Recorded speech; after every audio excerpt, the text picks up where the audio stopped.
Chris, why don't you tell us a little bit about the research being done with preconditioning and calves with inadequate passive immunity, and kind of tell us a little bit about what that is and what the effects are for cattle as they move from farm to feedlot. The technical term, Sarah, is failure of passive transfer, the term that veterinarians will use.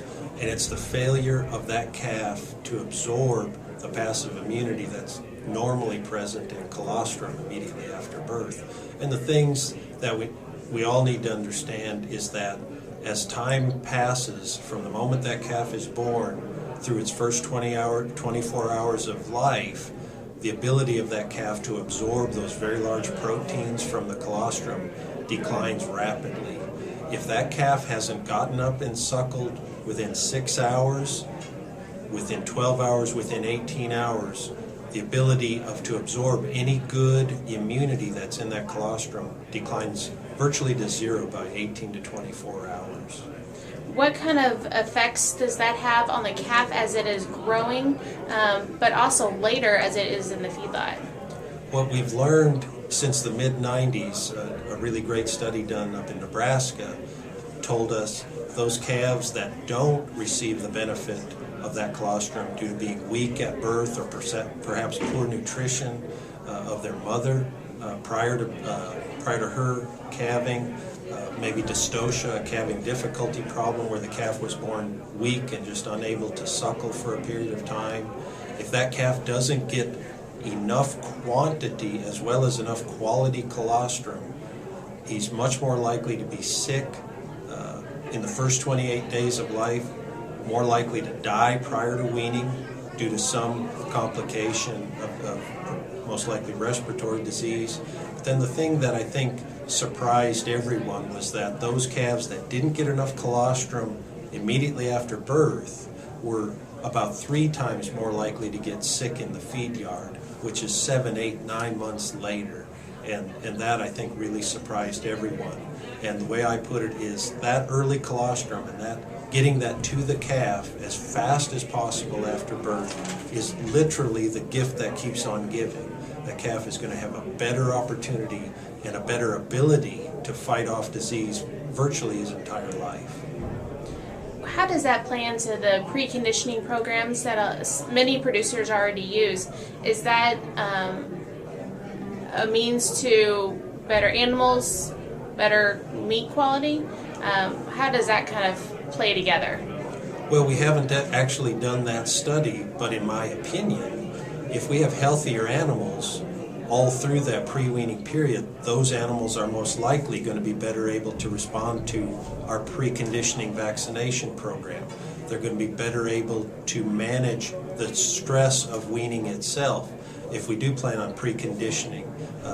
Weaning at home, number one, reduces the stress on those calves, but if we do get a bout of bad weather at weaning time, a calf that got enough good quality colostrum immediately after birth is probably also going to be more likely to handle the challenge of weaning and inclement weather. We also kind of touched earlier in your presentation about early versus normal weaning periods. Kind of give us a brief example on early versus normal and what that does to the animal's health.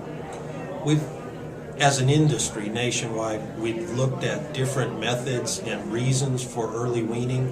One big one in our area in the middle of the country, from north to south. If it quits raining the 1st of July, the clock starts ticking, really, on your decision. Do you hold and wait for rain, and when that doesn't come, do you start haying cattle and cubing cattle and continuing to hope for rain? Or do we simply take the pressure off of that cow? That cow will have effectively weaned that calf when she doesn't have enough groceries. She will cut him off, and that calf is going to have to fend for itself side by side with the adult females for what little pasture might be out there. When it quits raining, the pasture quality diminishes rapidly.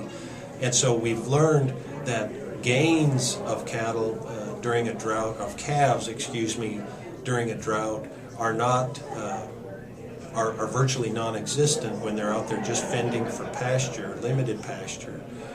We know health problems can ensue as a result of drought, and we've learned that it's much more beneficial to the calf, as well as most likely more cost effective, to pull the calf off early. And when we talk about early weaning, we're talking something in the neighborhood of 90 to 150 days. What does that do for the cow during that early weaning transition?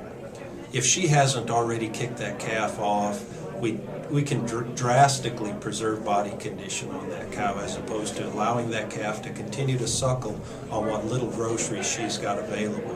If we can preserve body condition in late summer and early fall, that's a lot less ground we have to make up with supplemental feed through the winter to return her to appropriate body condition for the subsequent calving season. Which gets us back to our first point. If she calves thin the following year because of a summer drought, the next year's calf crop is going to suffer, primarily in terms of health. Her colostrum will not be adequate to get the next year's calf off to a good start. So weaning correctly always